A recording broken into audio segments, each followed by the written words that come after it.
How's it going, you guys? In today's video, I want to figure out if skate shoes from the 90s just sucked or if there's something off about this Etnies Sal 23 reissue. So first, let's just get a look at it.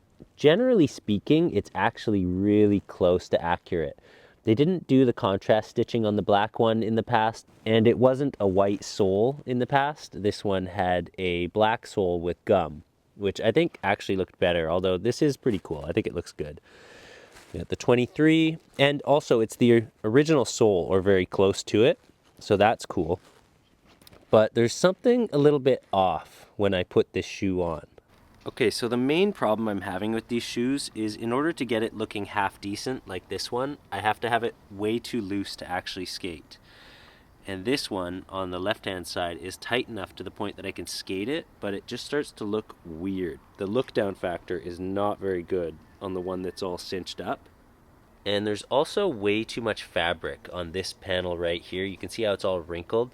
The left-hand side, you can see I have to tighten it just way too much. So I feel like the uppers are a bit too big in proportion to the sole to have it look good. So while I was initially really excited and the product photos of this shoe in my opinion looked really good, once I got them on my feet and cinched them up tight enough to skate them, they looked really ugly, to be honest. They only look good in footage from far away, so it's kind of a good from far but far from good. The insole is also their cheap civilian grade comfort level 1, so it's just a thin piece of foam. It doesn't really have any resilience or rebound that makes it feel good. And just generally speaking, it's a very simple shoe, which is good in some ways, but it also just, like when you put them on, it definitely does not feel premium. So this makes me draw the conclusion that maybe skate shoes in the 90s just actually weren't that good, but because they all weren't good, you couldn't really tell. I mean, when you watch the old Plan B videos and you look at all the old Airwalks and stuff, like, they were big, puffy, weird shoes, and not puffy like in a nice way necessarily, just in a like big, ugly sort of way, even though we loved them at the time. So you guys, I'm gonna keep with the 90s theme and I'm gonna show you what we did back in the day. We used to cut tongues out of our old shoes and we would tape them into the SLBs so that we could keep them looking puffy. I'm not making this up. This was literally what I would do. And at one ridiculous point, I think I got up to 3 tongues in my shoe. It was obscene, stupid, didn't work, but it's what we did. I think I have to have it this way for it to not slide around on me. Right about there. That should be keeping it puffy. Yep, that is better. Look at that. There we go. That's how it's supposed to look.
I don't even know what I was trying.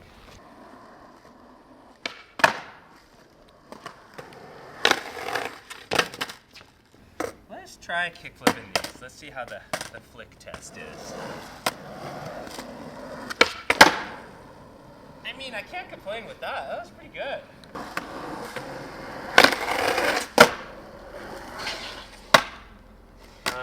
Nollie flip.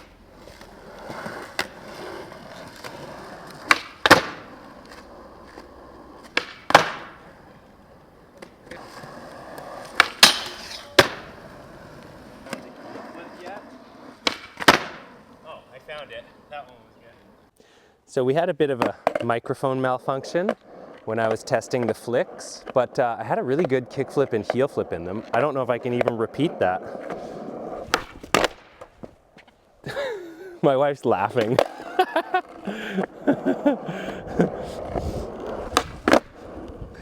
Yeah, it was like, I can't repeat that now that we have proper sound.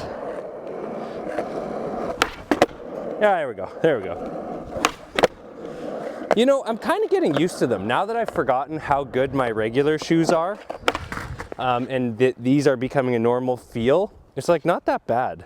And I think there might actually be something inherently good about how these skate just in their design, which is maybe why we liked them back in the day.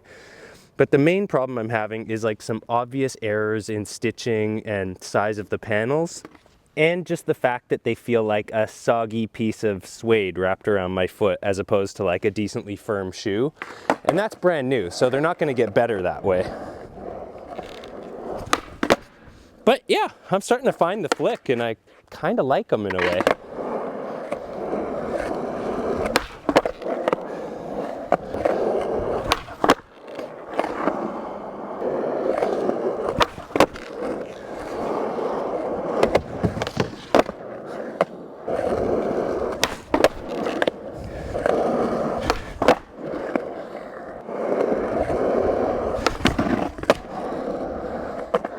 But the big ledge. I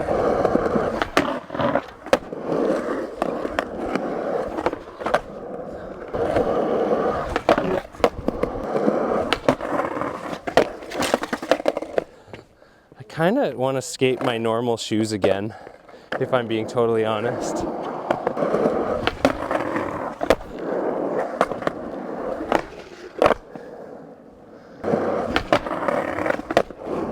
That was better.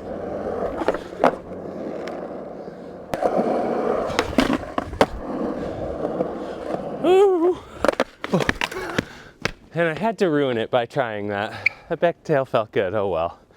Can't win them all.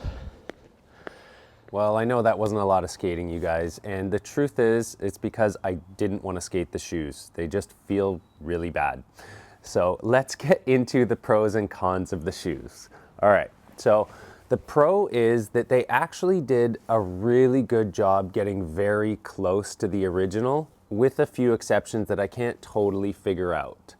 So, like I said, when you tie it up tight enough to skate, it looks like crap. So that's definitely not something I remember. It could have been the case, hard to say. The other pro is that the flicks are actually quite good. I think because this is just an inherently good design for skateboarding.